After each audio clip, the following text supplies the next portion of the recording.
All right, let's get right into it. We're going to talk about a kind of treasure hunt. But this isn't about some buried chest on an island. Nope. This is about a treasure we all have, right now. It's closer to us than our own breath. But somehow, we've been taught to look for it everywhere else but the one place it actually is.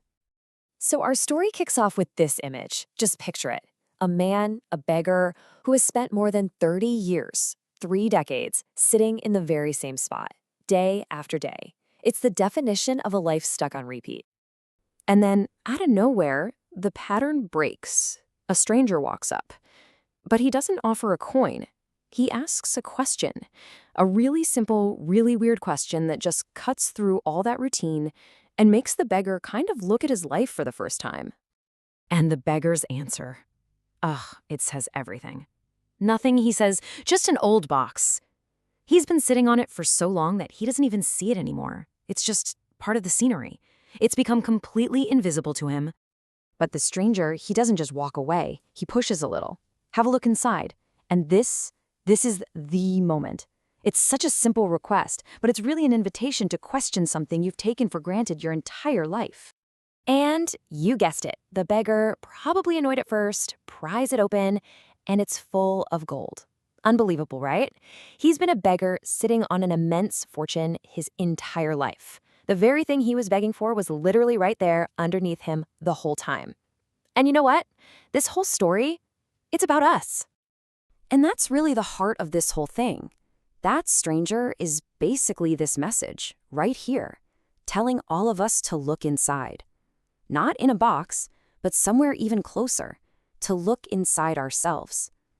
Because just like that beggar, we are all sitting on a vast untapped treasure. So what is this treasure really? A lot of people might call it enlightenment. But let's just clear the air on that word, because it comes with a lot of baggage. It's not some crazy superhuman achievement for a handful of special people, and it's definitely not some goal way off in the future.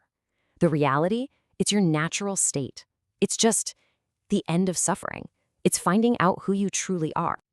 In fact, the Buddha himself had a beautifully simple way of putting it. The end of suffering. That's it. See, there's nothing complicated or superhuman about that.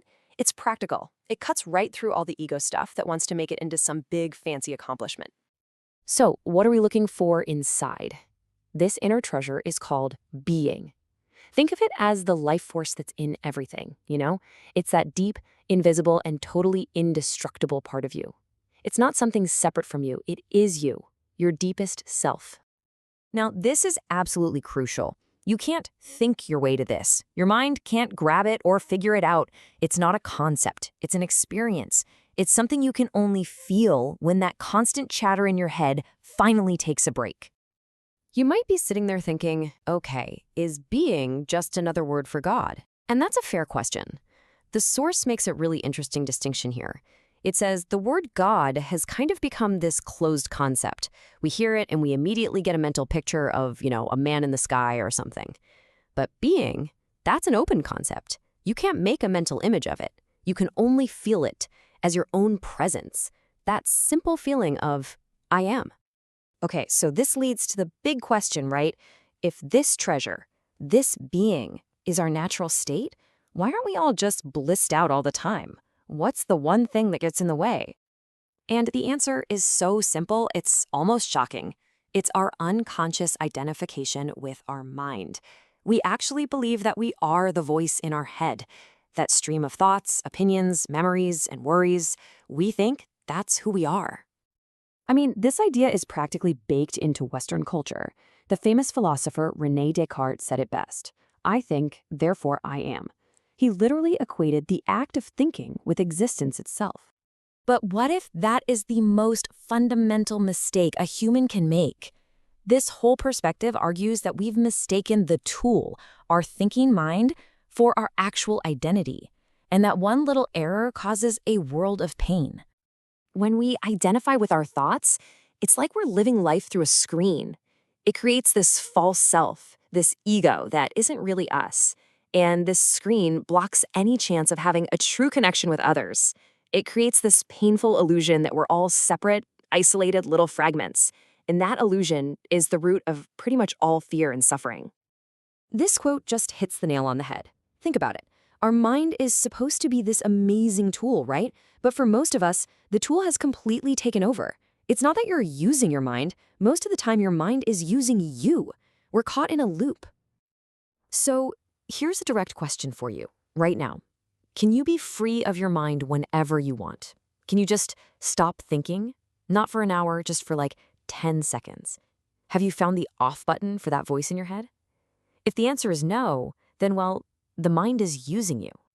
So how do we find that off button? Where do we even start? The whole journey begins with one huge realization. You are not the thinker. You are the awareness behind the thinker. And from that realization, you just start to watch. You watch the thinker. You observe all the crazy stuff your mind does, but without judging it. That simple act of watching, that's what starts to wake you up to a whole new level of consciousness that exists beyond thought. And this is why it all matters so much. Because everything we really want in life, beauty, real love, creativity, joy, that deep inner peace, none of it comes from the noisy, chattering mind. It all comes from that quiet, aware space beyond the mind. Finding that space is like finally opening the box and discovering the gold that's been right there all along. So the only question left is, are you willing to finally have a look inside